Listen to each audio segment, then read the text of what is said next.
en la nube, ¿Lo aceptar? ya nomás.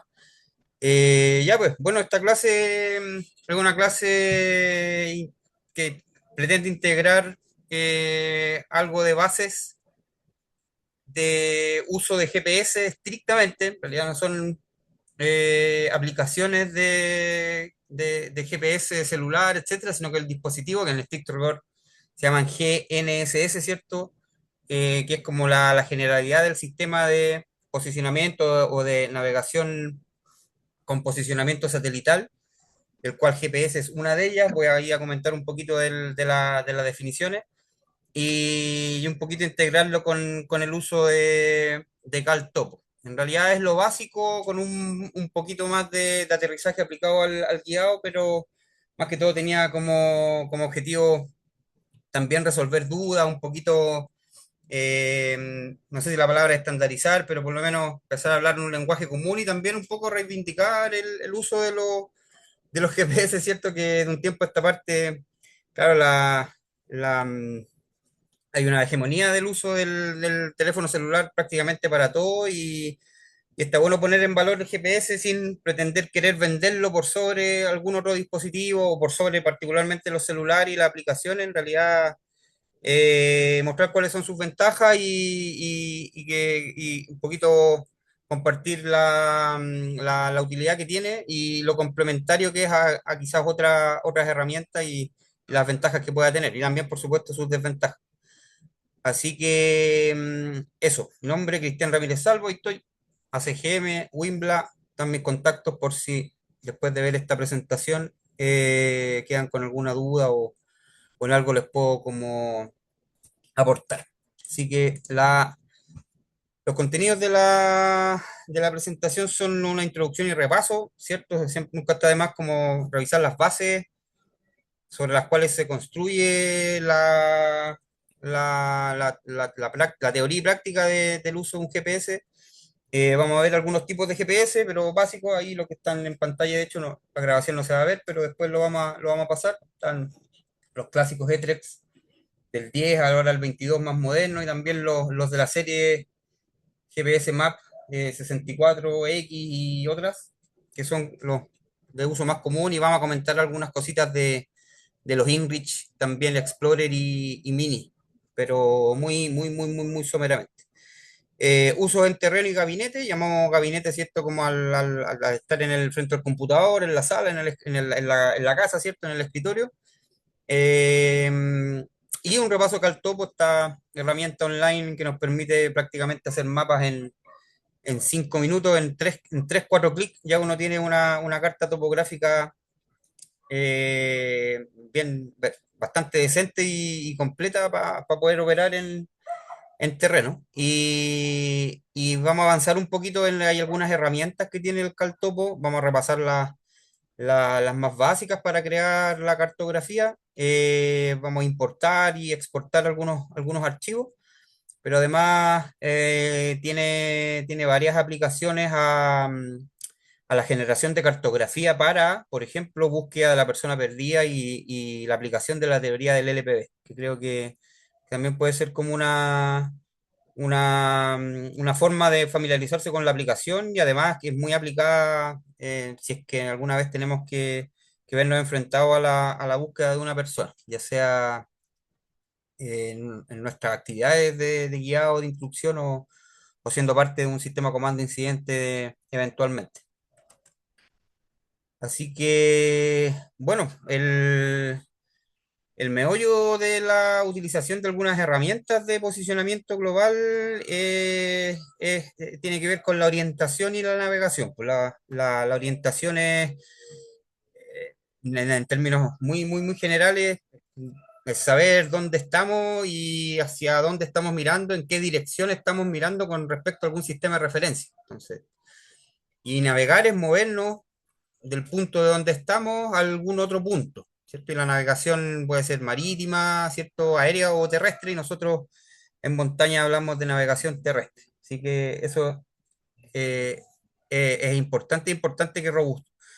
tengamos robustas competencias para poder movernos en ambientes de montaña de distinta índole.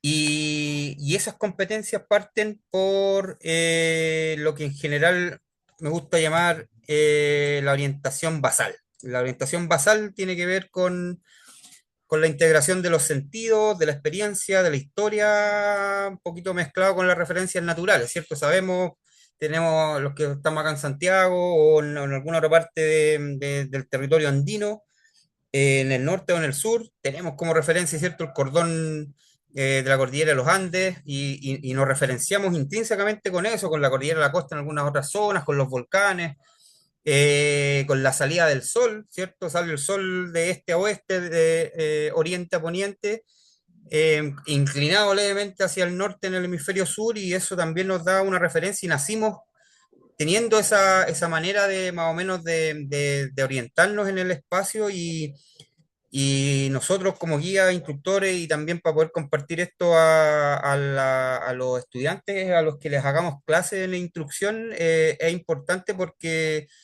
no debemos depender de un dispositivo. Aunque ahora vamos a hablar de un dispositivo, pero no debemos depender de un dispositivo, sino que integrar los dispositivos, las herramientas análogas y digitales a esta orientación basal que nos da la experiencia, los sentidos y los sistemas de referencia naturales que finalmente definen los puntos cardinales y definen un montón de otras referencias que hemos visto y la vimos en la clase Wimbla, que creo que fue en abril, que hicimos la clase de orientación y navegación.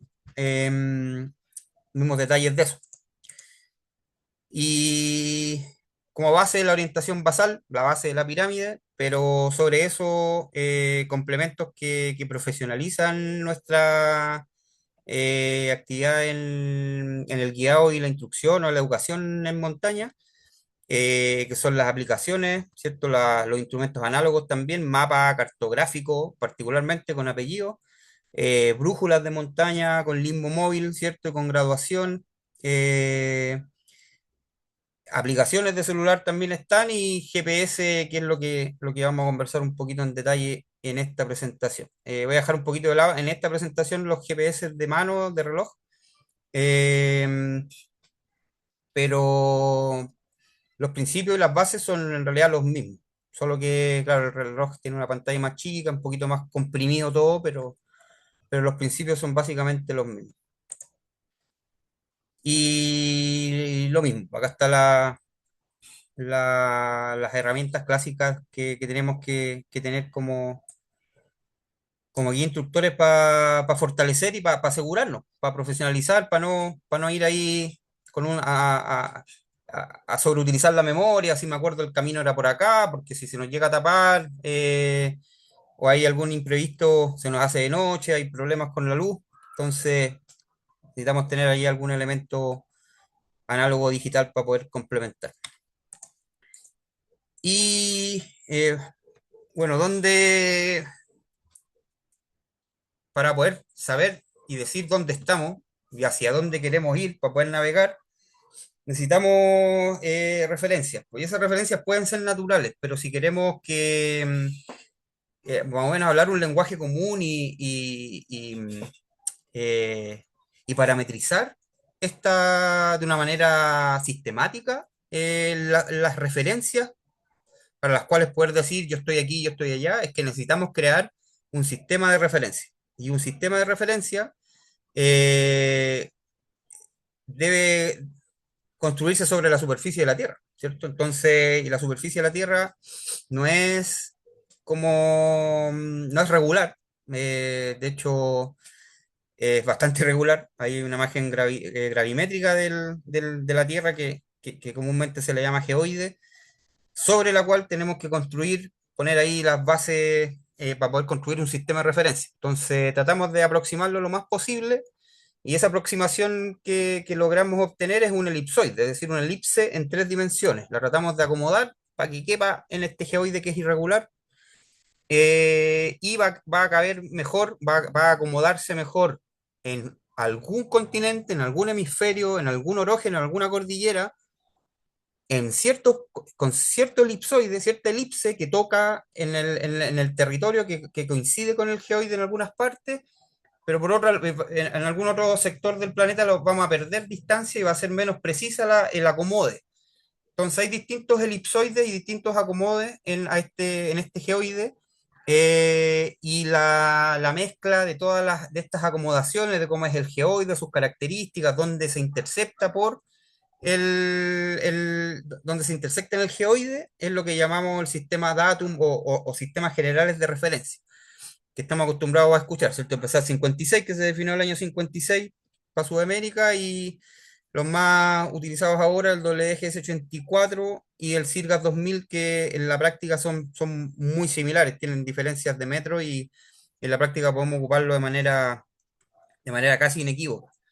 Eh, entonces, eso, para que tengamos ahí por lo menos la base. ¿Por qué es importante esto? Porque como sobre este elipsoide se construye un sistema de referencia al cual le vamos a poner números para poder ubicarnos en el espacio, eh, es que necesitamos configurar o necesitamos identificar también en los mapas cartográficos en qué datum estamos operando, y también en el dispositivo, en el GPS o también en las aplicaciones, en qué datum se está operando para que hablemos el mismo idioma.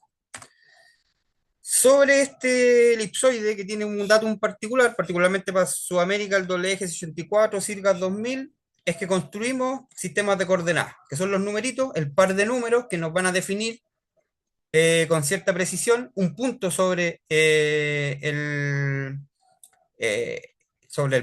planeta, sobre la superficie del planeta modelada al elipsoide. Entonces, los dos más comunes son el sistema de coordenadas geográficas y UTM. Y el sistema de coordenadas geográficas se expresa en grados, eh, latitud, cuando nos movemos en la norte-sur, ¿cierto? Parte desde el Ecuador, 0, y llega hasta el polo 90 grados hacia el norte, grados norte, 90 grados hacia el polo sur, son 90 grados sur de latitud. Y la longitud se mide en la este-oeste, y como no hay, como naturalmente el Ecuador tiene es un elemento natural que tiene que ver con la rotación de la Tierra, ¿cierto? Es la mitad del transversal al eje de rotación de la Tierra, pero en el otro eje no tenemos un sistema de referencia objetivo, y por lo tanto se tuvo que definir un sistema nomenclatural, eh, una nomenclatura simplemente en el meridiano de Greenwich, que pasa, ¿cierto?, por el Reino Unido y otros países. Y ese marca el cero. Entonces, la latitud de norte a sur va de 0 a 90 para un lado, 0 a 90 para el polo sur y para el polo norte, y desde el meridiano de Greenwich, de 0 a 180 hacia el este y de 0 a 180 hacia el oeste. Y se pueden expresar en grados decimales, en grados minutos decimales y en grados minutos segundos. Esas son las tres formas de expresar una misma coordenada geográfica. Y por otro lado, bueno, esas son coordenadas que están, como son en grado, conversan muy bien con la esfericidad relativa de la Tierra, ¿cierto? De la aproximación del elipsoide. Eh, y por otro lado tenemos las coordenadas UTM, que de alguna manera intentan estirar la superficie de la Tierra y proyectarla. Hay distintos tipos de proyecciones. eh, y subdividir este plano, ¿cierto? En usos y bandas. Los usos son los números del 1 al 60, que van, ¿cierto?, de este a oeste, en realidad crecen de oeste a este, y las bandas son las letras, y a su vez las bandas, en coincidencia con los usos, definen una zona. Y esa zona es lo que generalmente decimos que es 19H, 19J, etcétera. Y no son muchas las que definen, por ejemplo, el territorio de Chile, el territorio andino de Chile. No son, ahí si ustedes lo ven en la imagen, va 2, 4, 6, 8, 10. Son 10 zonas. con las que prácticamente podemos definir el territorio de Chile al menos y parte de los países aledaños. Y las coordenadas se expresan, ¿cierto? Tenemos que decir la zona en la que estamos, es decir, el uso y la banda. Y nomenclaturalmente casi siempre se nombra al este, la coordenada este como en primera instancia, que son seis dígitos, y la coordenada norte, que son 7 dígitos, del orden de los millones. El este del orden de los miles y el norte o el sur del orden de los millones. Y estas coordenadas particularmente representan metros, entonces son coordenadas métricas. Como ya estamos trabajando en una superficie proyectada en plano, podemos trabajar en metros y esto es mucho más cercano a lo que nosotros utilizamos en montaña cotidianamente. Nos movemos en metros, o nos movemos en cientos de metros, o en miles de metros, en kilómetros, pero no mucho más que eso a la velocidad en que nos desplazamos. Ahora va a depender de la velocidad que nos desplacemos. Un grado son aproximadamente 100 a 110 kilómetros. Entonces uno generalmente no va a hablar en grados para referirse a distancias cuando estemos en montaña, ¿cierto? En el cerro. Uno dice, me voy a mover 0,03 grados para ir al baño. Uno habla en metro, entonces las coordenadas UTM, a la velocidad que nos movemos nosotros, sin algún otro dispositivo o motorizado, son coordenadas más adecuadas para nosotros. Ahora, si nos movemos más rápido y mayores distancias, como en helicóptero, barco, avión, claro, ahí por eso que les es más cómodo utilizar coordenadas geográficas, porque un helicóptero se mueve a 200 o 300 kilómetros por hora o más, un avión generalmente más. Entonces, pasaría de una zona a otra muy rápidamente, entonces todavía en la aeronáutica y en la navegación marítima es más cómodo utilizar las coordenadas geográficas. Son unas diferencias que pueden haber para cada uno de estos sistemas de coordenadas.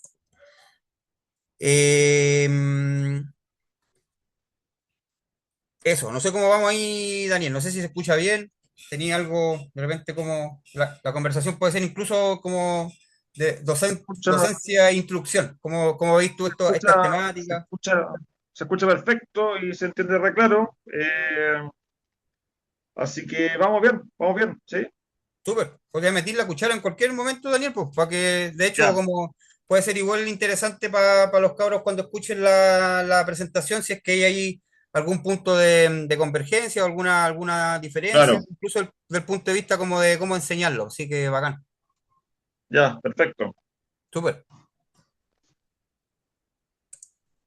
Entonces, eh, ya teniendo un sistema, teniendo modelada la superficie de la Tierra de manera tal de que podemos construir sobre la superficie de la Tierra un sistema de referencia numérico que nos permita decir, yo estoy en este punto, en el 134,236, y si me muevo para acá, estoy en un número distinto para allá, un número distinto para acá, puedo comunicar ese número y la otra persona que está en otro lado puede interpretar ese número de la misma forma en la que lo estoy interpretando yo, entonces como una estandarización del lenguaje.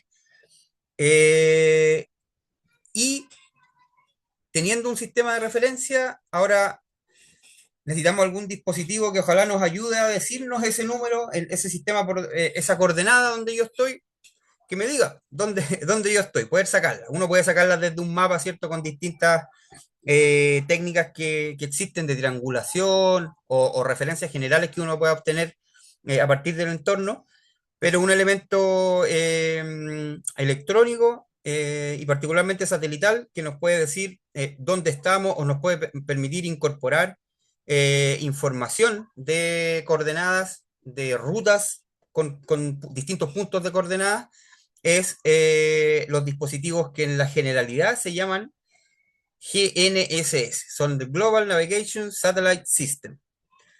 El más difundido y también el que está en nuestro lenguaje común es el GPS, el Global Position System, ¿cierto? Lo vamos a ocupar indistintamente, en realidad ya en el lenguaje está como incorporado, así como está incorporado el Scotch, el Confort, los Jeep.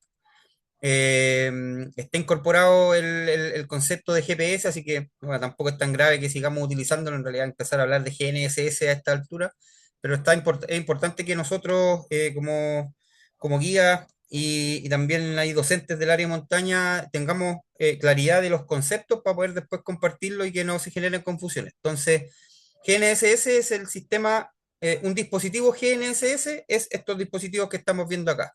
Eh, y existen sistemas individuales sistemas satelitales individuales que cada país o grupo de países tienen. Entonces, el GPS es particularmente el grupo de satélites que tiene Estados Unidos para uso civil, otros de uso militar. El sistema satelital de Rusia, por ejemplo, se llama GLONASS, como está ahí. El sistema de la Unión Europea se llama Galileo y el sistema de China se llama Beidou. Entiendo que no existe ningún otro, algunos son subsidiarios, hay uno japonés que es el DP no sé cuánto, pero que es subsidiario al sistema GPS. Esto entiendo que al momento son los sistemas como independientes de navegación global que existen y van a haber dispositivos GNSS que utilicen solamente el sistema GPS, es decir, solamente los sistemas de satélite de Estados Unidos. Van a haber algunos que van a ocupar el GPS más GLONASS, es decir, los estadounidenses y los rusos, y otros que son los generales, son GPS, GLONASS y Galileo. Van a ocupar todo el sistema de satélite. Creo que las aplicaciones yo no tengo por lo menos y no he revisado dispositivos que tengan los cuatro sistemas de navegación por satélite incorporados, los chinos, europeos, rusos y estadounidenses, pero sí lo he visto en algunas aplicaciones de celular, pero no en dispositivos de GNSS todavía. Así que esas son las diferencias. Y si uno averigua ahí en internet, GPS tiene del orden de 40 o 30, creo, 30 satélites en órbita operativo, los rusos tienen también cerca de 30, Galileo tiene cerca de 20, 25, y los chinos tienen como 35, cerca de 40 satélites operativos dando vueltas. Y hay algunas diferencias entre ellos. Lo que ahora más está funcionando un poquito más preciso es la integración de todos ellos, eh, pero generalmente Galileo tiene un poquito más de precisión en la vertical y en la horizontal de los puntos, pero como individual, es decir, si comparamos GPS separado, GLONASS separado, Galileo separado, pero si los juntamos a todos, es decir, que el GPS pueda utilizar la señal del GLONASS y de algún GPS gringo, en realidad esa es la mejor combinación. Por otro lado, gasta más batería el uso de más sistemas de GPS, pero claro, ahí costo-beneficio.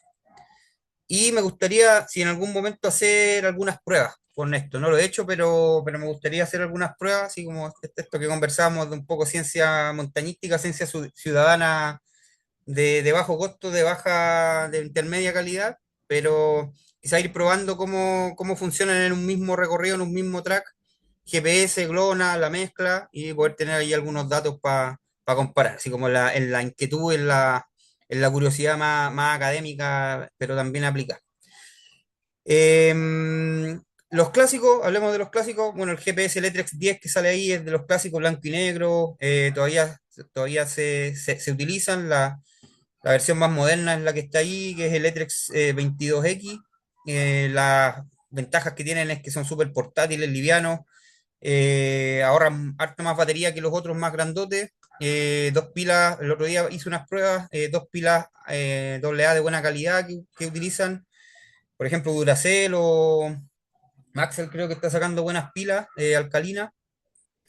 Me duró de uso continuo cerca de 16, 24 horas. Es decir, en jornadas de 8 horas un día, 8 horas al otro día y el otro día 5 horas me seguía utilizando de manera, digamos, continua, que esté traqueando todo el rato, esté marcando algunos puntos cada cierto tiempo. Eso es lo que por lo menos yo medí hace un tiempo, particularmente el Etrex 22X, hace como un mes atrás. Es algo más barato, pero tiene las desventajas. Esta es, si uno guarda como el GPS en alguna parte, en el bolsillo, etcétera, se aprieta mucho el botoncito ahí en la palanquita que tiene este GPS, se aprieta muy fácilmente, entonces esa es la misma palanquita que graba los puntos en donde uno está y por lo tanto después uno termina con varios puntos grabados de manera involuntaria. Pero claro, es un detalle igual, eh, pero hay que mencionarlo. Y por otro lado, la otra gama de los GPS Map, desde el 60, 62, 64X, SX y otros, casi todos se diferencian. Lo robusto o sea, lo basal del GPS no cambia mucho, pero algunos tienen cámara, otros tienen Bluetooth, otros tienen cámara con un millón de puntos a colores, pero básicamente son definidos por la misma base, que son GPS bien robustos, son ligeramente más pesados que la serie E-Trex, no se aprietan los botones tan fácilmente y unas pilas, un par de pilas de buena calidad pueden durar 12 horas, 16 horas, obviamente va a depender también de la temperatura y de las pilas, pero por lo menos las pilas Duracell eh, o tipo Duracell de esa calidad me han durado a mí 2 días de trabajo y con jornadas de 8 horas más o menos continuas. Y bueno, si uno quisiese integrar, además de la tecnología GNSS, para poder tener elementos para geolocalizarnos y tener información de navegación, existe como y poder mezclarlo con un elemento de comunicación y de seguridad, existen ahora existen ahora, digo, como si fueran nuevos. En realidad ya van a estar en desuso con Starlink, eh, pero todavía probablemente van a bajar harto los precios, así que eso puede ser una ventaja. Los Garmin InReach, ¿cierto? Está el InReach Explorer, que tiene las mismas cualidades que tiene particularmente un GS Map de la serie, de todas las series, pero además tiene el botón de pánico y la posibilidad de mandar mensajes SMS o correo electrónico cada cierto tiempo, en caso de emergencia, y hacer seguimiento online también a través de la página de Garmin. Y tiene las mismas prestaciones que un Garmin, que un GPS eh, clásico. Y el Mini, que en realidad también tiene las mismas prestaciones, solo que harto más incómodo de utilizar si es que uno no lo ocupa con la aplicación del celular para poder escribir, que hay que estar ahí letra por letra escribiendo. La pantalla es más chica, es en blanco y negro, pero en términos robustos, o sea, en términos generales, tiene las mismas prestaciones. Eh, Tiene eh, la misma base, los mapas, solo que, claro, es más chiquitita la pantalla, como en blanco y negro, igual las curvas de nivel tampoco se ven tan bien, entonces es un poquito más limitado. Eso. Y esto es una diferencia que estuve midiendo ahora hace un ratito, prendí los dos GPS, el E-Trex 22 y el 64 Maps, los puse al lado y bajo techo, acá en el departamento, y para ver si la antenita que tienen efectivamente es más, puede, digamos, tomar los satélites de mejor forma, más rápido, y efectivamente, lo estuve ahí como 5 o 10 minutos y el 64X tomó 3 rayas, fueron como 6 a ver, 5 6 1, 2, 3, 4, 5 sí, 6 satélites. 6, 7 satélites estaban ahí jugueteando un poco y el E-Trex 22X todavía no agarraba, todavía tenía señal, estas dos intermitentes y todavía decía localizando satélites, es decir, todavía no tenía el mínimo y estaban los dos en la misma posición, al lado, los prendía al mismo tiempo, entonces si uno quisiese buscar una ventaja de uno respecto del otro, muy probablemente es la antena y la robustez de la señal. Eh, pero muy probablemente al aire libre esa diferencia no sería tan significativa. Ahora, quizás bajo un bosque, eh, capaz que sí, pero en realidad aquí con todo el concreto es que le está costando al Letrex un poquito más, pero creo que no sé si es tan significativo por el precio, digamos, pero es una diferencia para tener en consideración. Bien, y nos podríamos preguntar, más allá de la complementariedad que yo creo que tienen todos los sistemas, tanto análogos como digitales, para poder referenciarnos, para poder orientarnos y para poder navegar, creo que el GPS tiene algunas ventajas particulares. Y varias de esas ventajas se las comparto aquí. Una de ellas es la robustez, es decir, un GPS es harto más robusto que un teléfono celular, por ejemplo, y me gustaría contarle rápidamente una anécdota que me pasó, una experiencia. Total, en el 2018 hicimos un intento acá en la zona central al Cerro Bismarck, en diciembre del diciembre del 2017. eh,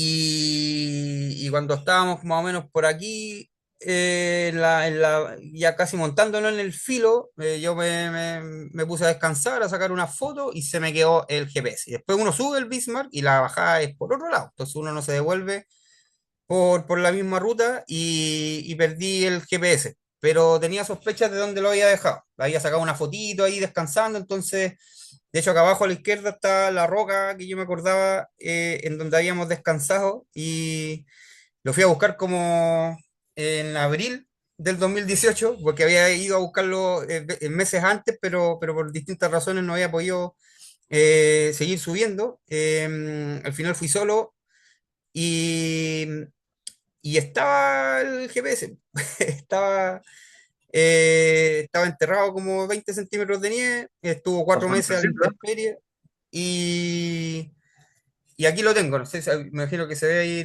no se irá a ver Se en ve la la cosa grabación. ahí. Oye, después hay que jugarse un loto.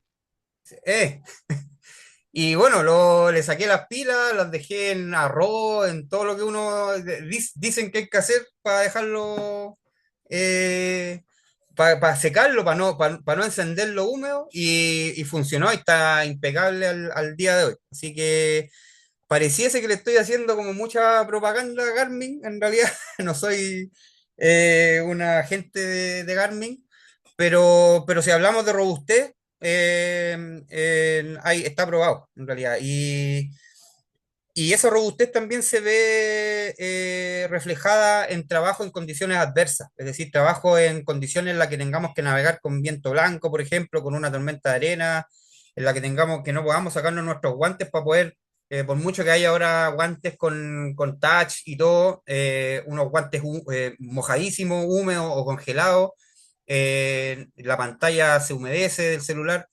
Muy probablemente existen ahora mecanismos para poder impermeabilizar una pantalla de celular o hablarle al celular, a la aplicación, no tengo idea. Pero independiente de eso, el GPS ofrece como prestaciones para trabajo en condiciones adversas, botones que puedes manipular con los guantes, eh, y una interfaz que te permite maniobrar en condiciones bien adversas. Yo lo he utilizado en situaciones de práctica con viento blanco, vientos de 40 kilómetros por hora acá en la zona central, en prácticas con el cuerpo socorro. Y claro, es bien agradable tener esa posibilidad. Oye, Y también, respecto a eso, claro, ¿tú tenés GPS con touch también o son todos de teclado? son todos de teclado. Ya, porque hoy día hay varios, los Oregon, todos esos modelos nuevos, son casi todos con pantalla touch, ya como no tienen botones ya. Y claro, mi pregunta ahora es cómo funcionaba eso con lluvia o con interferencia, porque los teléfonos, el Campoyelo, por ejemplo, como hay una llovizna de repente persistente, tampoco te deja usar los dedos incluso.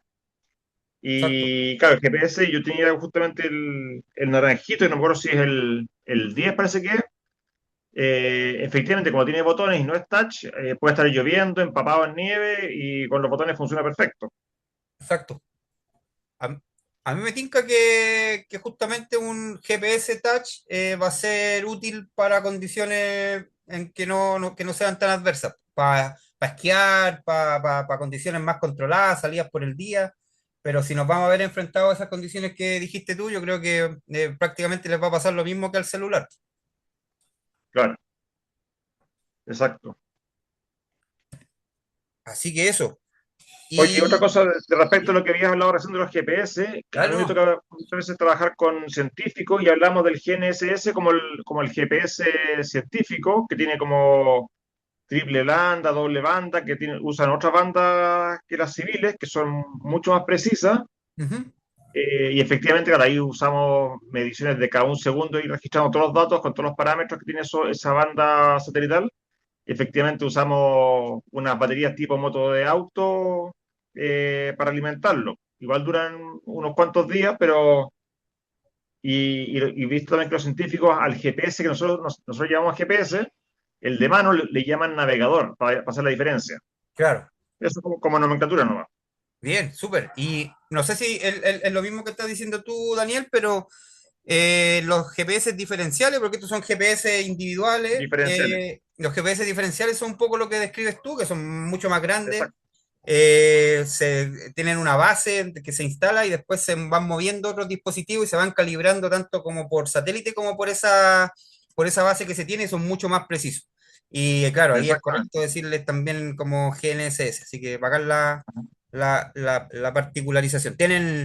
Eh, tienen precisiones del orden de centímetros a pocos metros. Yo no voy a hablar mucho acá ahora Sí, no, de los errores no, específicos, pero claro, estos GPS que estamos viendo acá tienen el del orden de metros a decenas de metros muchas veces, sobre todo en la vertical. En la vertical pueden llegar a 30 metros los errores, dependiendo. En bueno, promedio 20 y en horizontal 5 10 15 metros incluso. exacto. Sí, sí, tal cual. Excelente.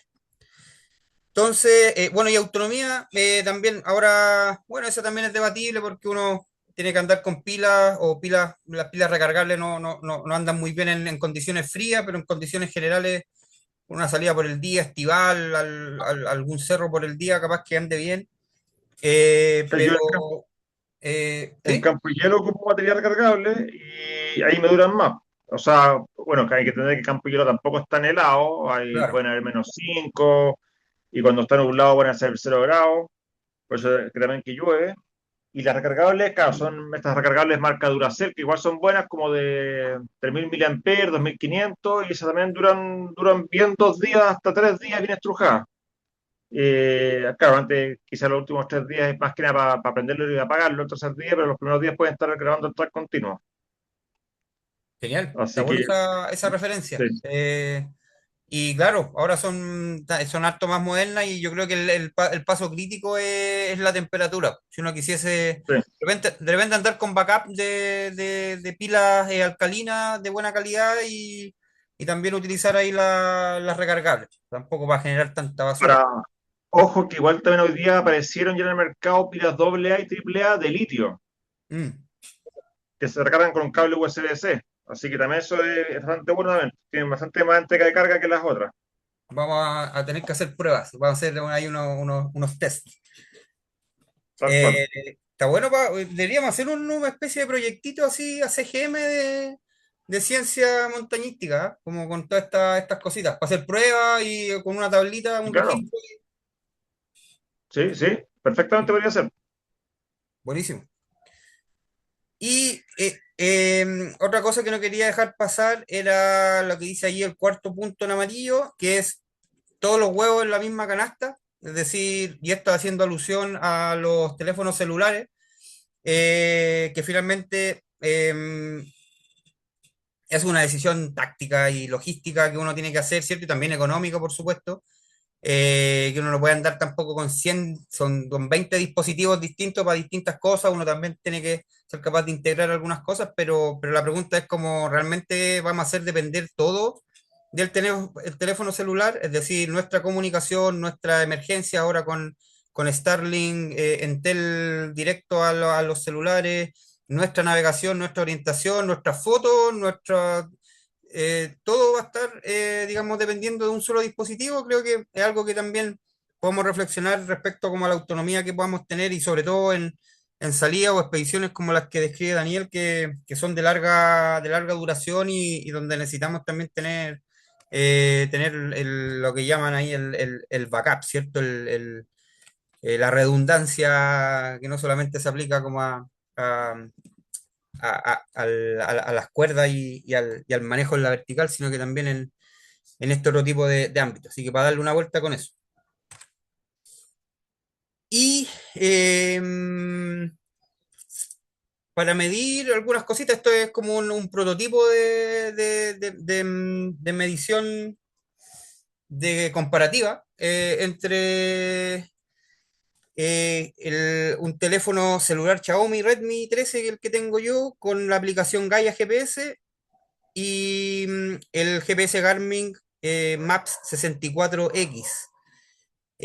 Los puse los dos a correr los tracks en una búsqueda de una persona que hicimos en la cordillera de Malalcahuay, de Lonquimay, sector de Mitrauquén, hace algunos meses atrás. Y bueno, por temas estratégicos, necesitamos tener lo más traqueado posible las zonas por donde anduvimos buscando y luego eso me fijé que, no, que podía servir como para hacer alguna comparativa simple de cómo se comportan las dos cosas. El Gaia GPS, la aplicación con un celular y tocó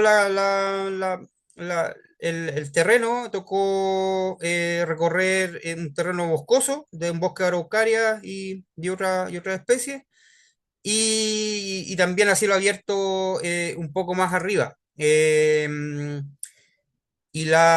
Entonces vamos a echarlo a pelear. Y los datos preliminares, a ver si los voy a mostrar mejor en el Google Earth. No son ni concluyentes ni nada. A ver, Google Earth se cerró, sentimos los inconvenientes, se ha enviado un reporte, no. Se ha guardado el informe en su disco duro, no me importa. Hoy tu teléfono tiene, ¿sabéis qué GPS puede leer? Porque en varios teléfonos, los más de alta gama, leen GPS, leen GLONASS, Galileo también. eh, Al menos creo que esos tres los de más alta gama pueden leer. Así que Sí, también cuando también dice, pucha, claro, el GPS mío antiguo lee solamente GPS, que es gringo. Y la calidad cada de la antena y la sensibilidad de la tecnología de hace 20 años no es la misma que hoy día.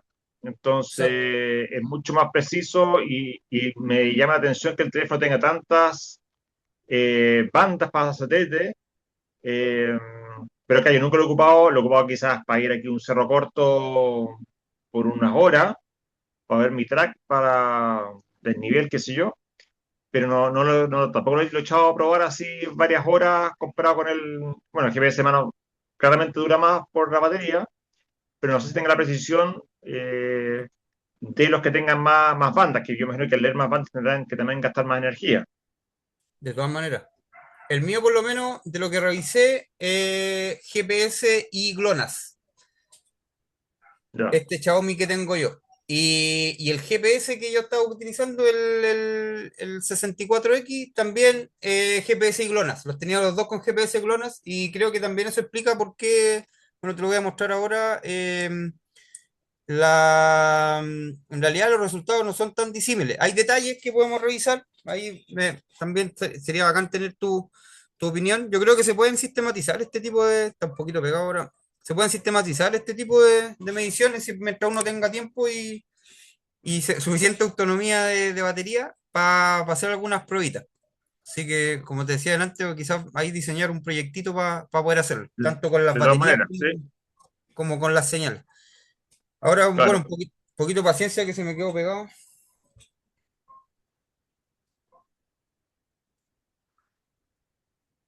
Ah, ahí estamos. Entonces me voy acá abajo.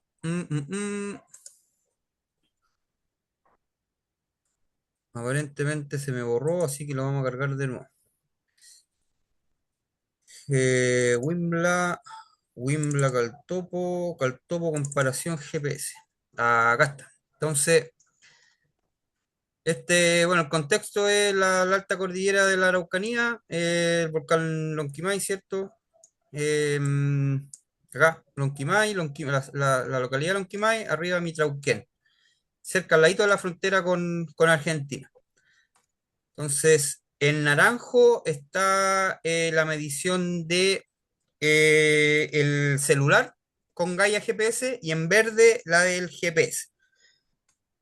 Y si se fijan, hay diferencia y uno las puede medir, de hecho, eh, las medidas de mayor distancia las detecté en 16 metros, es decir, tiene las partes que más se separan, tienen una diferencia de 16 metros, particularmente en zona boscosa. Y, y lo que me llamó la atención fue que uno también tiene que tener como algún elemento objetivo para poder decir, ya, pero ¿cuál de ellos es el más preciso con respecto a qué para poder medirlo? Entonces, el único elemento que yo acá que pude como detectar de imprecisión del celular fue que acá nosotros pasamos por entre medio de varios ñirrales y el GPS del celular, el Gaia, me detectó que yo pasé por el ñirral por entre medio, o sea, casi por entre medio del ñirral. Y en realidad nosotros pasamos por fuera del ñirral. Entonces eso lo dejo aquí como un círculo rojo, como quizás un punto de relativo, un punto relativo de objetivación, ¿cierto? Como objetivar un algo para poder decir, ya, pero cuál está más corrido respecto a cuál, porque hasta ahora podemos medir distancia entre las dos líneas, pero no necesariamente saber cuál es más precisa. Entonces, y también por supuesto que hay un error de la georreferenciación de la imagen satelital que está en el Google, así que hay algo ahí también que descontar. Pero a Oye, poquito dime. otro parámetro importante sería también dónde está posicionado el teléfono y el GPS, si está en el gorro de la mochila los dos juntos, Buena, si bu- uno va en el bolsillo, otro va arriba de la mochila. buena observación. Eh, Voy a anotar eso porque si vamos a sistematizar algo, estaban los claro, dos en mi bolsillo. ya.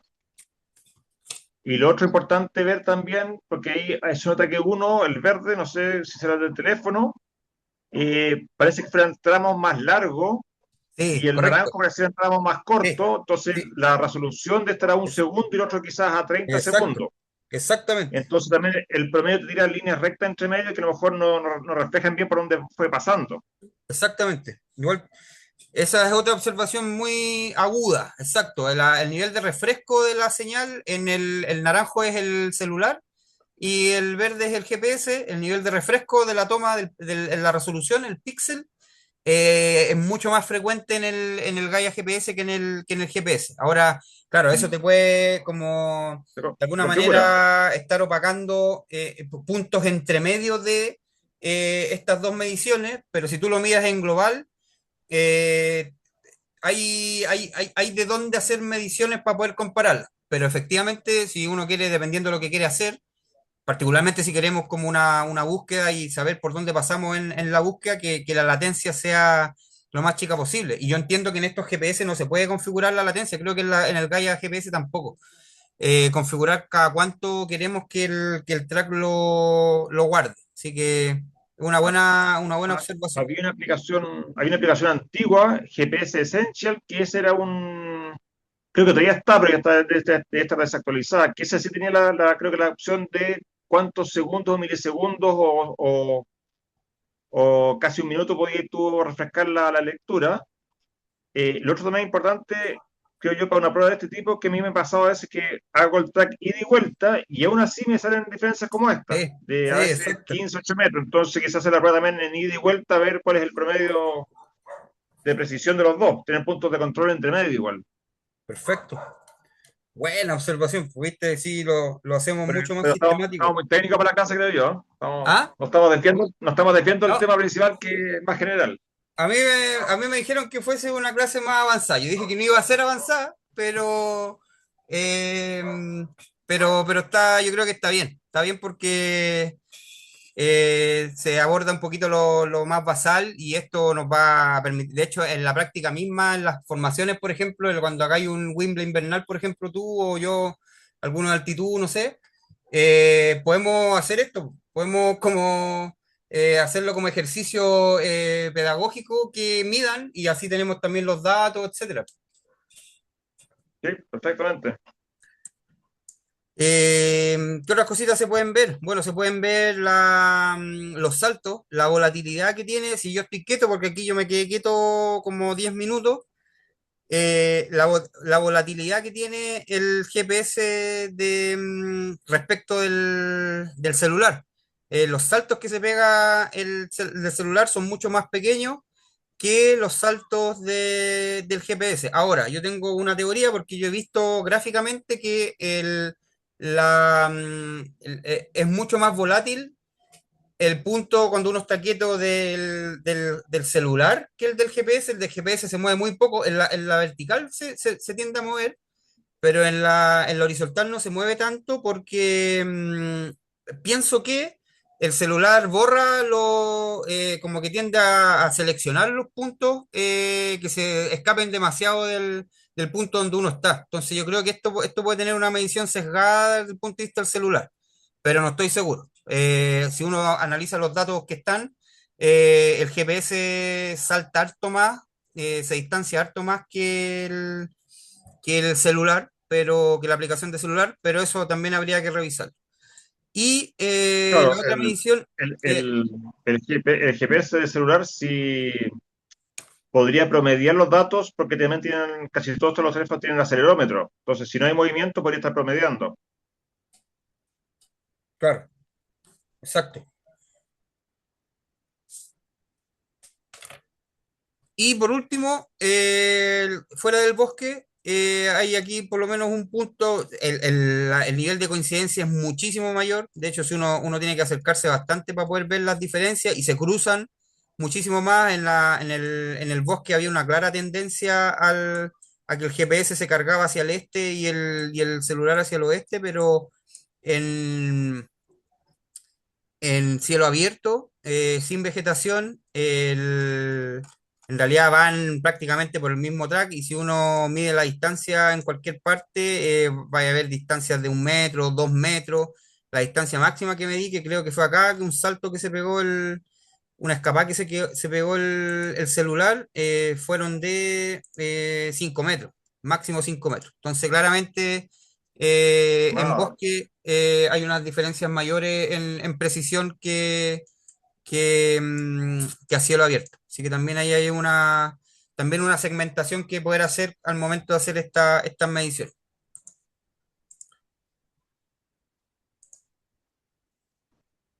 Eso. Y no, ahora, poco, 5 metros no es nada. no, poquito. Está dentro, de hecho, del error de las mediciones como instrumentales. Entonces, Tal cual. Pero, pero los 15 del bosque, esos están interesantes de hacerle seguimiento. Sí. Ya nomás, vamos entonces ahora al uso del GPS y recomendaciones iniciales. Ahora voy a tratar de cambiar la pantalla, voy a tratar de que se grabe el GPS, así que voy a dejar de compartir. Quisiera que se grabara esta parte, esta pantalla. A ver. Em, las cosas que quisiese compartir ahora tienen que ver con el uso del GPS en general, recomendaciones iniciales al momento de prenderlo y de su uso. Las voy a enumerar ahora y después las voy a mostrar. Cómo guardar una coordenada del punto actual, que son de las prestaciones más básicas que tienen los GPS. Ingresar una coordenada como waypoint, navegar del punto actual a otro punto y ver que en la brújula uno puede visualizar los puntos y datos, visualizar waypoint y tracks almacenados en el dispositivo, medir distancia y desniveles en el GPS, pero de manera bien, bien general, el uso general del procesador de trayecto y conversión de coordenadas UTM a geográfica y viceversa. Vamos a hacerlo con el Etrex 22. Aquí yo estoy en una parte que es el menú de satélite porque estaba viendo ahí la señal del satélite. ¿Se ve bien, Daniel? Sí, sí. Bueno, entonces, lo primero bueno, que uno hace es, al momento de prender el GPS, eh, si uno lo abre, este ya está prendido, cuando uno lo prenda, va a salir la imagen de Garmin, etcétera, y cuando esté el menú, uno va a apretar de nuevo el botón de encendido y apagado, y va a aparecer una Puedes pantalla. poner, puedes poner la luz al GPS porque sin luz, ahí sí que no Ahí, se ve, ahí se ve. vale, Eso, una menos de brillo. a ver, ahí. Ahí se ve bien. Bueno, cuando uno prende el dispositivo, este dispositivo va a empezar a buscar señal de GPS Y lo ideal es que uno se ponga a operar cuando estas cuatro barritas, estas luces estén en verde, cuatro o cinco barritas estén en verde y con la mayor cantidad de GPS posible. Esta pantalla es súper importante. ¿Por qué? Porque eso nos va a permitir saber en qué nivel de señal estamos trabajando, sobre todo en bosque o en partes más cubiertas o encajonado en quebrada. Entonces, para que tengamos una medición más precisa. Y la otra opción es que nosotros nos vayamos a menú, en el menú principal, y uno busque la opción de satélite. Y cuando uno llega a la opción satélite, puede ver también el estado en el que está, si es que está buscando señal, si la señal es débil y cuántos satélites están operando. En este momento están operando dos satélites, por eso que la señal es bastante débil. Porque estoy acá, bueno, bajo cemento en un departamento, piso 15. Otra cosa y que tiene que ver también con las recomendaciones iniciales es que es justamente lo que está nombrando Daniel, tiene que ver con la luz. Si uno deja al máximo la luz encendida y uno se pone a ocupar el GPS o a caminar, etcétera, va a gastar muchísima más batería. Entonces, lo mejor es dejarla en el mínimo cuando uno esté, digamos, operando y muy probablemente con el sol, uno con este mínimo en el cerro, lo va a ver re bien. Ahora, si es de noche, claro, ahí uno va jugando con la luminosidad, pero cuando dejemos de utilizarlo y querramos mantener el GPS prendido, bajémosle la luminosidad y nos va a ahorrar harta batería. Así que eso como algunas recomendaciones iniciales. Hay que esperar a que se carguen los satélites. Lo otro que podemos hacer también por mientras es ver qué sistemas de satélite está utilizando el GPS, como lo conversábamos delante, qué sistemas satelitales, y eso también lo vemos en el menú. Vamos al menú, a ver aquí. Ay. Esta es la primera vez que estoy haciendo una especie de streaming así con el celular, con un trípode improvisado y todo. Así que Estáis de influencer ya, po. estoy, claro, ya con un paso un paso Ahora del chayato. influencer. Eh, Nos vamos a configuración y buscamos. Creo que estaba en otro menú. Estamos en el menú inicial,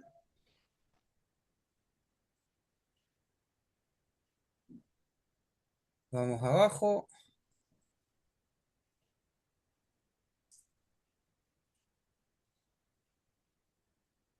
a ver, El mío, el antiguo, el 10X, no me recuerdo que se pudiese ver o aprender a apagar los satélites. Creo que el mío traía GPS y GLONASS, ¿ya? pero no creo que se pueda, no creo que se podía apagar. Lo que sí Ya, aparece en el listado. Ah, bueno, ahí está, tenéis sí, razón. sí, aquí Ahí están los está. dos. Está en configuración y después en sistema. Sistema, Entonces, perfecto, ahí uno puede poner el sistema satélite y le pones solamente GPS, GPS más GLONASS y modo demo perfecto. eh, Una simulación. es una simulación. Entonces, en GPS más GLONASS, bueno, tiene, como dijimos delante, la cobertura del sistema de GPS de Estados Unidos, el GLONASS el ruso, y los va a tratar indistintamente. Y esta opción gasta más batería, pero no lo he probado, es algo que voy a probar, pero no debiese ser significativo. De hecho, las pruebas que hice yo con este mismo GPS, en que las dos alcalinas me duraron casi 3 días de utilización, fue Ya, con GPS más GLONASS, así que la ya. autonomía igual anda bien. El WASP que tenía ahí, ¿no lo activas? Vi que está desactivado. Esa. ¿Sí? Yo lo ¿Sí? que lo que me acuerdo de esa era que tenían como puntos en tierra que ayudaban a promediar, hacían, no me acuerdo exactamente de este minuto, pero como que le daba más precisión. Me pillaste. Esa opción no la he revisado, así que la voy a anotar para poder revisarla. Y yo lo que me acuerdo ahora en mi GPS la tenía activada porque cuando lo compré lo leí y decía que como que fijaba puntos en tierra para corregir la medida y que eso, bueno, gastaba un poquito más de batería, pero que ayudaban a corregir. Buenísimo. Voy a darle una vuelta y no lo había revisado. Em, ¿Qué más? Bueno, bajarle la luz, revisar el sistema de coordenadas también. Eso al momento de poder, de utilizarlo, tenemos que ver qué sistema de coordenadas estamos utilizando y eso lo vemos en el menú configuración también en formato de posición.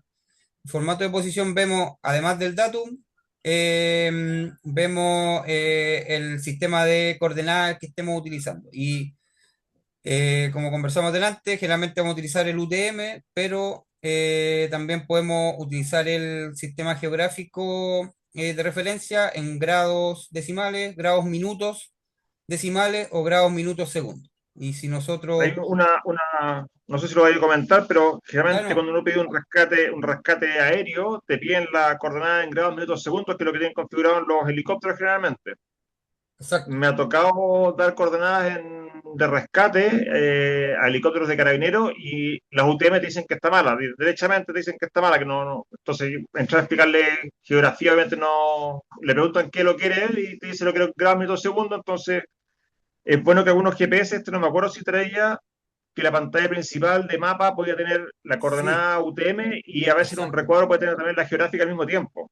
Se puede, se puede hacer. Ah, Ahora, claro, si es que entonces, no estuviese, lo que uno se puede cambia hacer el es menú. cambiar la configuración. Claro, uno le da, grabáis la coordenada, por ejemplo, esta UTM, después Perfecto, uno se claro. va, cambia formato de posición y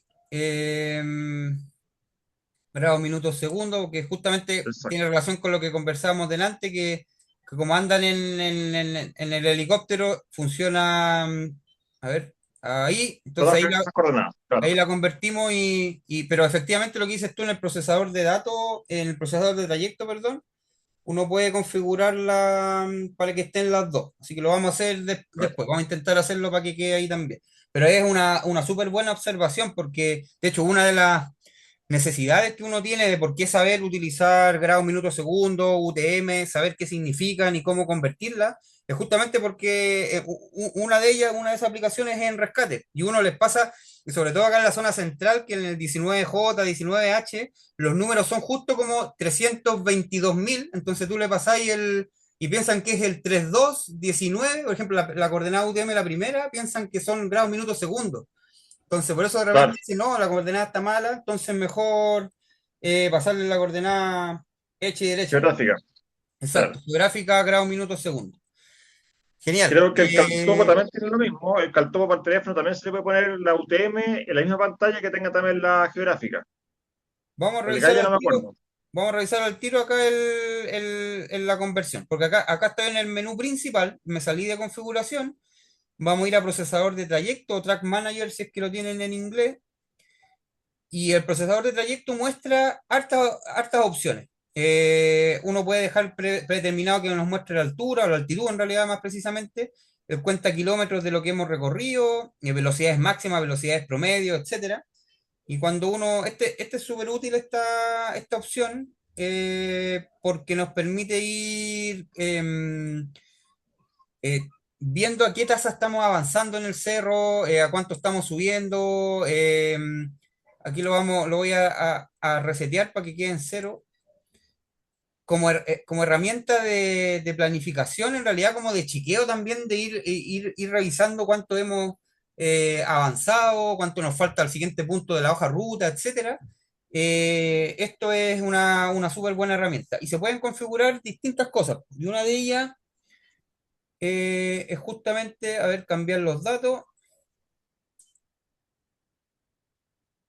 Por ejemplo, ahí yo si en vez de poner la velocidad máxima, quiero poner las coordenadas en geográfica, pongo, a ver, bueno, puedo poner cualquier otro tipo de información que quiera, el nivel de la pila, precisión del GPS, y eventualmente vamos a llegar hasta la ubicación, ahí está, latitud, longitud. Entonces podemos tener ahí la coordenada geográfica y quizás en otro eh, la coordenada UTM y ahí,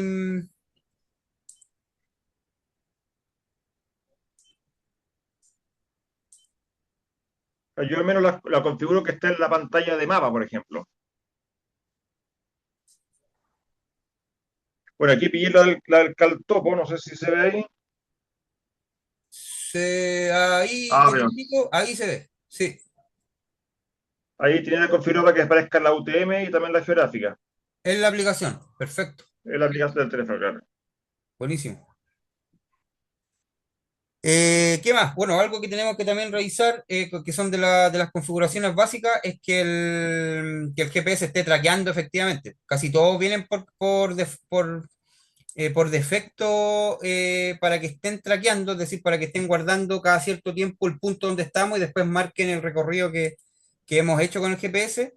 Y eso se ve en configuración, en track, no track manager, sino que configuración track, porque es distinta acá en el menú principal está Waypoint Manager y Track Manager, que es donde nosotros vamos a manejar nuestros tracks guardados, pero para revisar que esté efectivamente traqueando tenemos que ir a configuración eh, y track. Y en esa parte, esto es más o menos estándar para todos los GPS, ¿ah? Podría estar mostrando yo lo mismo en un GPS más de otra gama de como el 64, pero en realidad, y para los E310, que son los más antiguos, los blancos y negros, prácticamente es la misma configuración. Entonces llegamos a track log y tiene que estar él, porque ahí uno le puede poner no grabar el track, grabarlo pero no mostrarlo en el mapa, o poner grabarlo y mostrarlo en el mapa. Y eso es lo que en general uno hace para poder verlo. Justo abajo Eso. también está la precisión, o el modo, que si automático, que cuando lee más puntos cuando se mueve muchas curvas, o si graba por tiempo. Ah, mira, aquí está el cambio de intervalo, claro. Lo que conversábamos delante, de la separación que 20 hacía segundos. en el GPS, aquí ya la Claro, podemos configurar. claro, eso por un lado, igual estos GPS tienen un máximo de puntos de track en la memoria. Sí, Entonces, cuando ya tienes el track medio lleno, no sé si empieza a borrar el antiguo o te pide grabar sí, te avisa. automáticamente. Te avisa, te dice Ya, está lleno, no se puede grabar. ya. Sí, aquí está para poder grabar por intervalo. Acá está por 100 metros. Por distancia. Sí, por distancia, 100 metros. Por tiempo está en 30 segundos y automático, que es en función de cuánto uno se esté moviendo.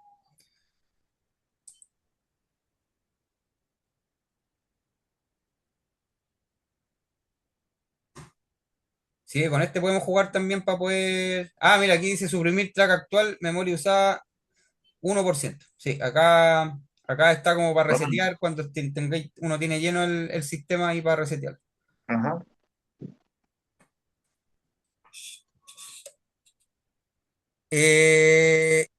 Bueno, y en la grabación de una coordenada, generalmente este botoncito, ya sea en los E3, este botón es una palanquita, o sea, es una palanquita y además es botón. Si uno le da, lo deja apretado 2, 3 segundos, va a aparecer el punto en donde uno está actualmente, ¿vale? Entonces, voy a cambiar la configuración para UTM rápidamente. Em, y em, en esa misma pantalla, uno, además de poder eventualmente grabar, porque si uno marca este punto acá, está en el punto actual. Si es que pasamos las etapas anteriores de que los GPS cargaron, estamos con buena precisión, etcétera, entonces uno puede grabar el punto actual y uno le pone el nombre que uno quiera y pero además uno pudiese agregar un punto X, un punto extra de alguna otra coordenada a la que uno quiere ir, etcétera, y para eso tiene que ir a la parte de ubicación y aquí modificar el número. Y recuerden que las coordenadas UTM, la coordenada este son 6 números en general, son 6 dígitos, y la coordenada norte, o coordenada sur en realidad, pero en la norte nomenclaturalmente, son 7 dígitos. Pero si ustedes no ponen el cero, si la gente no pone el cero al inicio, el GPS no lo va a reconocer. Hay veces en que hay errores de incorporación de números porque uno parte poniendo, uno sabe que son 6 dígitos la coordenada UTM y parte poniendo el 349 aquí, 349, etcétera, y termina con un número erróneo. Entonces, en los GPS, la coordenada este hay que poner siempre el cero a la izquierda que nunca sirve, pero acá el cero a la izquierda sí sirve.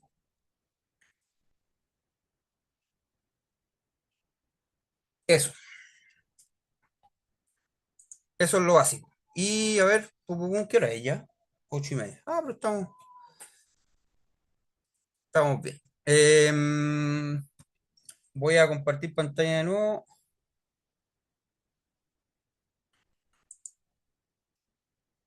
Pantalla uno, compartir.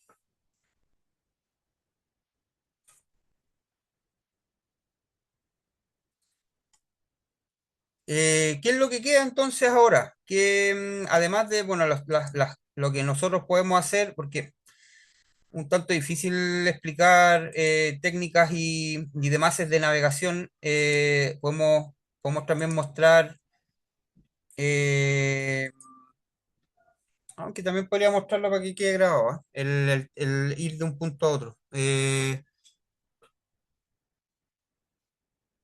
No, pero, bueno, vamos a dejarlo ahí, para la parte, para cuando hagan la parte práctica. Eh, las cosas que uno puede hacer también son el traspaso de datos de GPS al computador, ¿cierto? Que generalmente todavía con estos GPS se hace con un cable. Y ese cable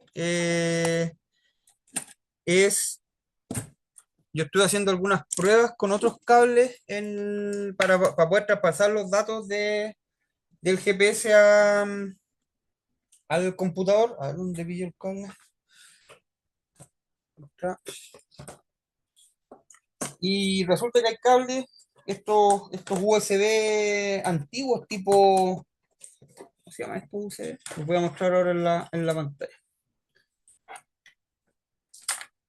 Em, ¿Micro USB o mini USB? es que hay unos que son micro USB, pero que son la mitad de esto. Entre todo el micro USB Sí, le el llaman del Garmin también. es más gordo. Es como el de las cámaras fotográficas. Exacto. Entonces, generalmente a este se le dice micro USB y el del Garmin es un poco más grueso. Y no me acuerdo si es H, tiene un nombre también tipo H, ya no me acuerdo.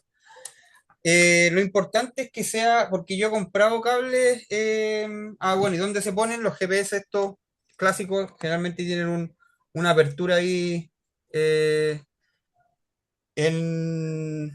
Estoy mostrando esto que no está quedando grabado, pero sí. No, no, justo tiene la cámara que está mirando a la mesa. Sí,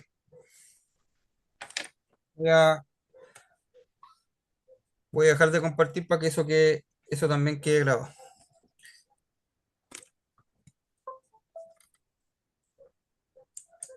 Ah, todavía se está compartiendo Las dos, la pero en la cámara. presentación está la que apunta a la mesa. O sea, en toda la presentación no se te ve la cara, se ve la que está la que está apuntando a la mesa al GPS. Ya, perfecto. Esa, Dejar de compartir. Ya. Lo que estamos hablando, claro, aquí está el... Típicamente estos son los antiguos, los micro USB, ¿cierto? Pero los cables de los GPS más clásicos son como este micro USB, pero un poco más grande. Y aquí está las aperturas. Antes habían unos que tenían, ¿te acordás que habían unos que eran redondos como con un filito, pero también. esos ya no, ya están descontinuados. Ah, no, aquí lo tengo, mira. Este tiene ese antiguo. Ah, no, no tiene el mismo. Antes tenían acá, al medio salía, era otra entrada con una fibra. Era como una fibra que-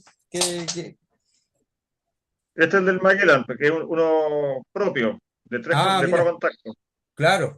Ah, es de Bueno, cuatro, ya. hay, Sí. hay que tener cable especial para esto. Y de aquí salía un RS232, que es de los más antiguos, y de ahí tengo un adaptador a USB. pero todavía lee, todavía lee. Buena, todavía lo estoy estrujando al máximo. O sea, es que perdí el otro, porque el otro cagó en la Antártica, así que usando el antiguo por mientras. Ahí es Eh, el otro que estoy buscando GPS y me quería comprar justamente el 22 o el 32, creo que o 33, que ¿Ya? tiene la ventaja de que tienen brújula magnética y barómetro. Sí. Y me ha pasado que, claro, cuando estoy en Antártica siguiendo con un track para hacer radar o alguna cosa así, que necesito ir en una cierta línea, Ujú. el GPS de estos GPS, o sea, perdón, la brújula de estos GPS es una brújula de GPS, que después hay que estar Moviéndose. caminando Sí, exacto. y si te Hay que mueves, estar y él, moviéndose. porque por un punto que calcula otro punto, calcula el azimut, por decirlo así, pero obviamente eso no es tan preciso como una brújula magnética en ese caso. Entonces, cuando es por GPS, por movimiento, a veces te culebrea mucho. En cambio, Exacto. cuando es magnética, va a ir mucho más recto en la trayectoria. Así que también es un dato Exactamente. importante para los que quieran seguir en una ruta más fija, digamos. Muy importante y también que no se sorprendan que cuando uno está con el GPS quieto, la brújula puede apuntar para cualquier lado y los datos no se van a actualizar. Así que una súper buena observación. Y yo entiendo que toda esta serie, particularmente esta del el E-Trex 22X, tiene el GPS Sí, barométrico, pero no desconozco de la brújula. Desconozco la brújula. sí, Hasta ahora no me ha tocado ver un GPS que no se o sea, no he tenido en mis manos un GPS que tenga brújula magnética. Así que ahí, para que de repente pero averigüe. ¿Mm? es que tienes tú lo que es magnético, el 22. Habría que echarle un vistazo, pero estoy casi seguro, porque yo como estaba viendo últimamente GPS y estoy buscando justamente esta misma gama, los E-Trex, estos más antiguos, Ajá, eh, porque también me gusta que tengan también cambio de pilas, porque en Campo Hielo, por ejemplo, no puedo parar en mitad de la ruta a poner un power bank y que bajo la claro, lluvia se me moje, entonces prefiero exacto, abrirlo, cambiarle pila y seguir. exacto. Y lo que estuve viendo es que el 22 tiene brújula magnética y barómetro de presión, y el 33 también. El 33 tenía una cierta ventaja, o quizás estoy confundido y es el 30 y el 33, no me acuerdo, o 32, no me acuerdo exactamente el número. Bueno, ahí Ahí, hay que revisarlo. ahí podríamos revisarlo. Yo recuerdo haber estado con este y la brújula se me maneaba un poco estando quieto, pero no estoy seguro. Así que podríamos igual revisarlo después. Ajá.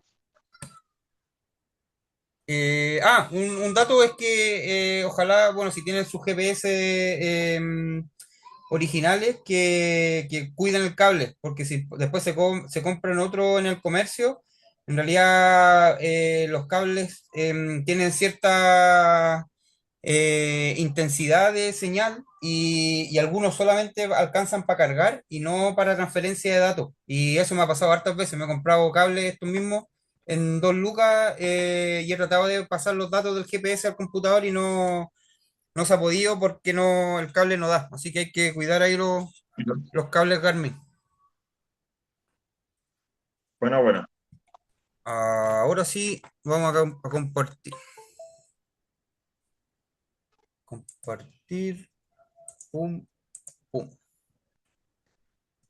Ya. Entonces, bueno, esas maniobras se hacen de manera manual, ¿cierto? El traspaso de datos del GPS al computador, hay que conectarlo, va a aparecer generalmente algunas carpetas llamadas GPX, etcétera, y ahí uno tiene que sacar el formato de los datos de GPS, son generalmente los Garmin, son en GPX, tanto los waypoints, los puntos como los tracks.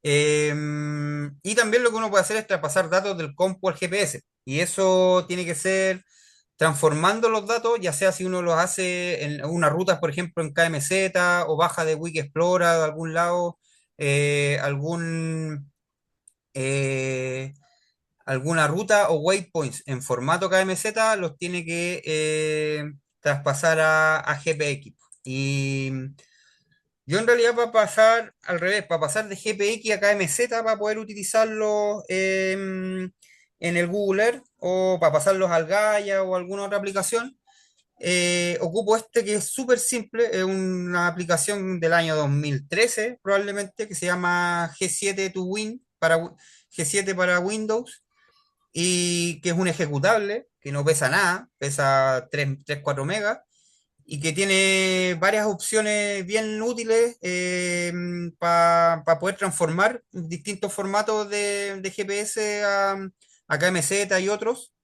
y de manera rápida. Es decir, para no, si uno no quiere maniarse tanto con el basemap en internet y todas esas cosas, uno conecta el GPS al computador, pasa los GPX al computador o directamente desde el GPS y los abre con esta, abre los waypoints por separado, los tracks por separado y los puede transformar a KMZ y es harto más ágil. Así que ese se los puedo compartir para que le echen una mira. Pues te lo puedo compartir ahí, Daniel, para que le eche una mira. Ajá, está bueno.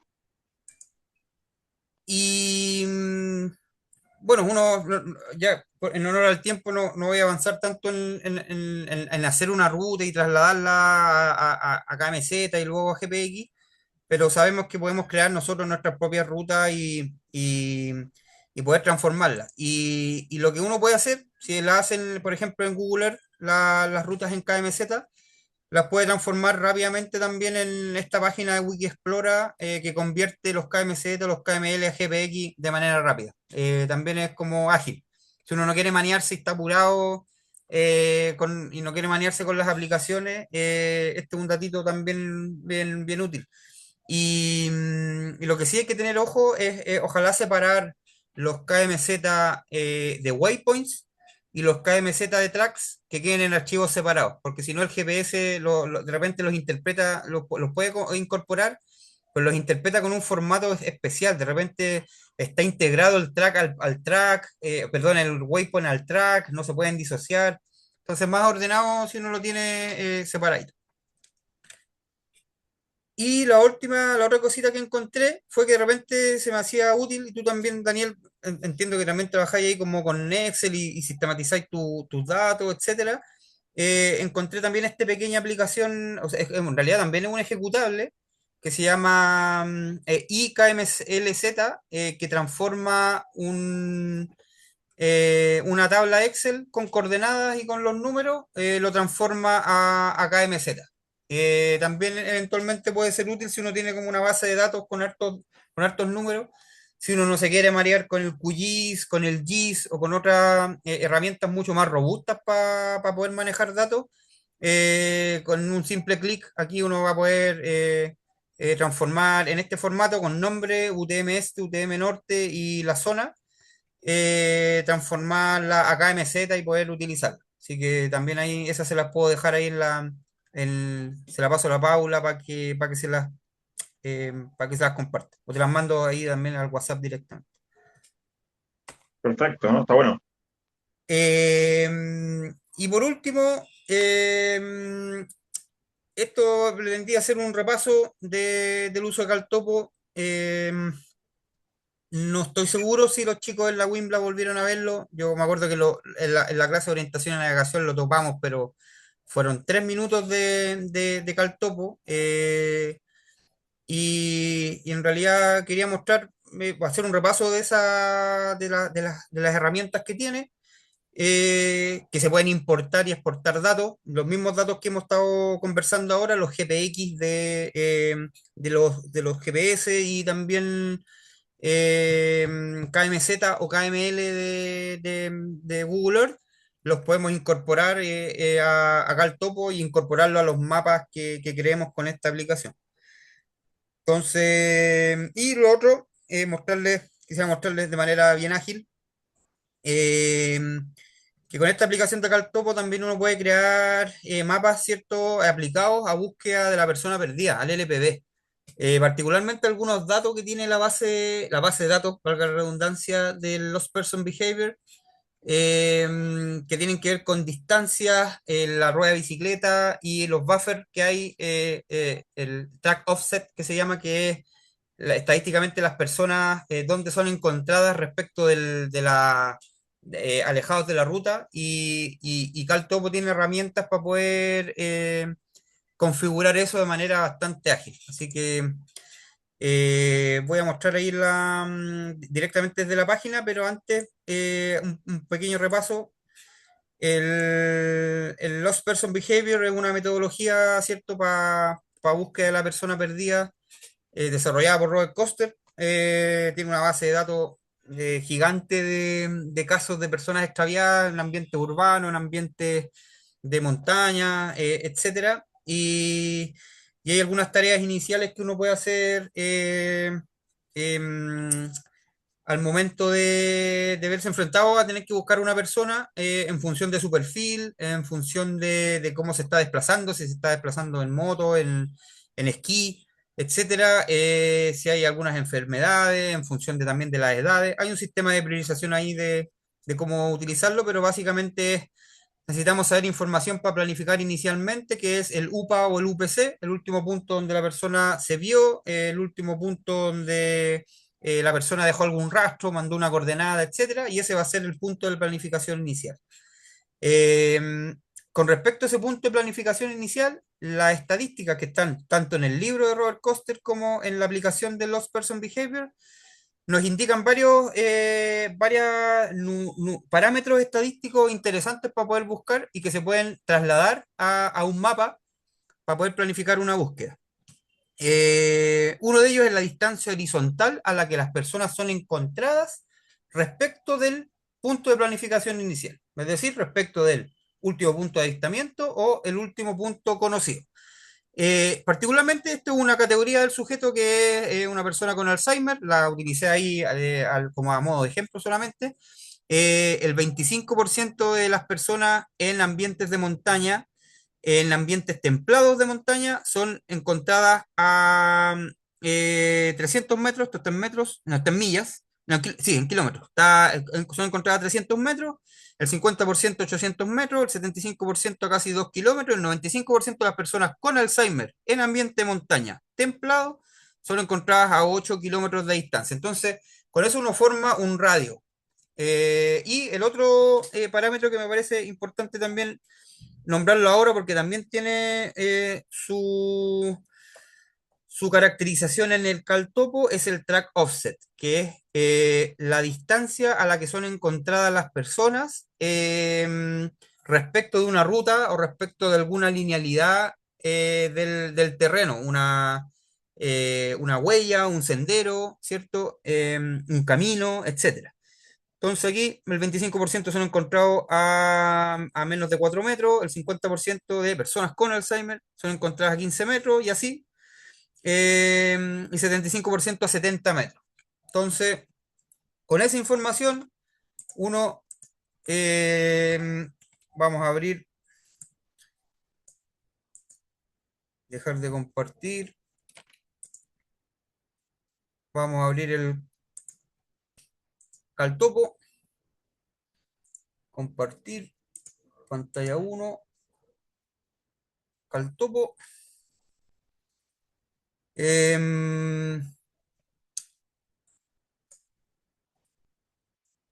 Bueno, uno en el Caltopo tiene la opción de importar ciertos archivos. Voy a importar algunos archivos que tengo ya preparados acá. Puedo importar GPX o KMZ para poder ponerlos en los mapas que creemos. Entonces aquí yo voy a importar un KMZ que tengo algunos tracks en la misma zona de mi Trauquén que en la que mostré la comparación entre los GPS y el celular. Podemos importarlo y, y nos va a aparecer acá en el menú al lado izquierdo. Esos son puros tracks que yo hice en realidad son los tracks que hicimos en la búsqueda. Los pasamos de GPS a KMZ y de KMZ los importé acá al CalTopo. Em, si tuviésemos que planificar, por ejemplo, una búsqueda con con un UPC o un UPA, supongamos que la parte más baja de esta sección, nosotros podríamos agregar acá un montón de información, puntos, líneas, polígonos, etcétera, y hay uno de ellos que es el Range Ring. Uno mueve el punto al punto de planificación inicial y acá abajito uno añade automáticamente los radios que quiere de los anillos en kilómetros o también puede ser en metros. Entonces, Yo lo puedo poner aquí, creo que el primero sea de 0,5 kilómetros, quiero que el segundo sea de 2 kilómetros y quiero que el tercero sea de 5 kilómetros. Entonces le ponemos OK, me voy hacia arriba, me alejo un poquito y me marca, me hace automáticamente los anillos de búsqueda. Si supiésemos que las distancias son el 25% a 0,5, el 50% a 2 metros y el 75% a 5 kilómetros, perdón, esto lo podemos hacer de manera automática. Podemos incorporar la coordenada también de manera manual, si quisiésemos. Y y podemos dejar ahí los anillos de búsqueda en esta zona.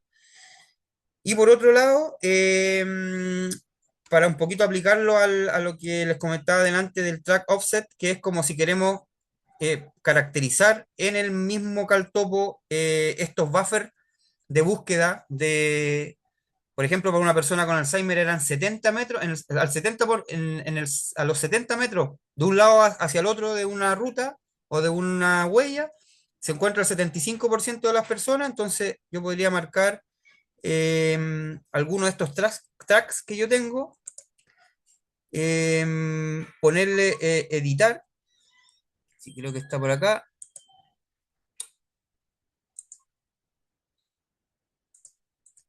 a ver,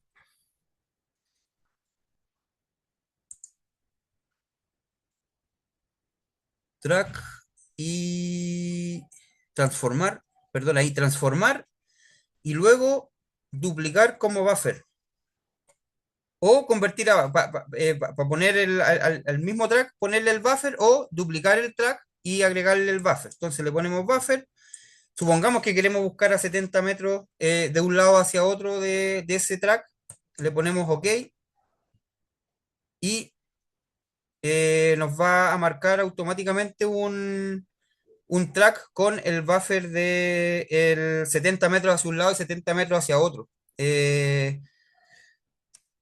le podemos cambiar el color, el grosor, etcétera. Entonces, y cuando queramos crear el mapa, vamos a ponerle imprimir.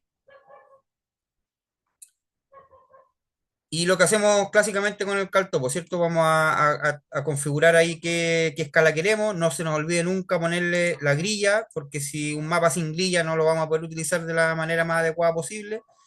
Podemos cambiarle si queremos que sea horizontal o vertical. Y le damos Podemos ponerle nombre, ¿cierto? Ver la escala, el tamaño de papel a la que queremos imprimir, le ponemos un nombre y lo generamos. Entonces, esto que yo muestro acá, aplicado a la búsqueda de la persona perdida con la metodología de los Person Behavior, en realidad los buffers y los radios también pueden ser utilizados en el ámbito científico, por ejemplo, si tienen que hacer redes eh, marcar cada cuántos puntos poner una plantación, poner unas balizas de medición, etcétera. Entonces, en realidad no es que está pensado en realidad esta aplicación para búsqueda y rescate y montaña, pero puede ser aplicada también a lo que uno requiere, particularmente se me ocurre en el ámbito científico, logístico, en alguna campaña.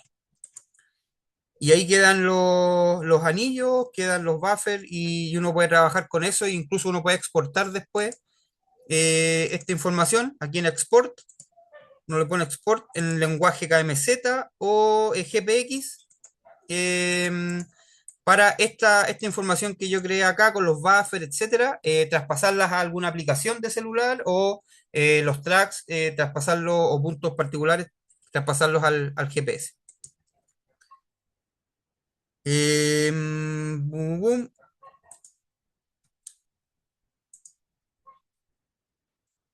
Y creo que con eso estamos. Eh, Muchas gracias, Daniel, por la conversa, por Cuando quieran hablar. No, por la sí, hay que interacción. apoyarnos siempre. Y oye, y démosle una vuelta al tema de sistematizar ahí algunas pruebitas, pues. Probemos batería y probemos Sí, sí, GPS. sí, sí, Así esto que, estaría bueno. Voy a ver Lo que si... yo eché un poco de menos nomás en la presentación era, bueno, eso obviamente con la versión pagada de Calto, porque la versión gratuita no tiene estas herramientas, pero la versión pagada también entiendo que tiene hoja de ruta, que uno puede hacer una carta, poner puntos, dibujar el trayecto de lo que uno quiere hacer, y eso te lo pasa a una tabla tipo hoja de ruta y la puedes imprimir también. Bien, Y para podríamos... queda pendiente para de repente hacerle un PDF con un par de láminas, le podemos hacer a los chicos para que lo claro, tengan. eso, ¿no? Genial. Perfecto. ¿Te Ojalá. pasaste? Gracias, tipo. Estamos al habla, Daniel. Ya pues, un abrazo. Un abrazo, cuídate harto, que estés bien. Igual, chao, chao. Chao. Chao, Cris. Chao, Pau. Muchas gracias por Gracias todo. por todo. Voy a parar la grabación. Sí, dale nomás. Gracias.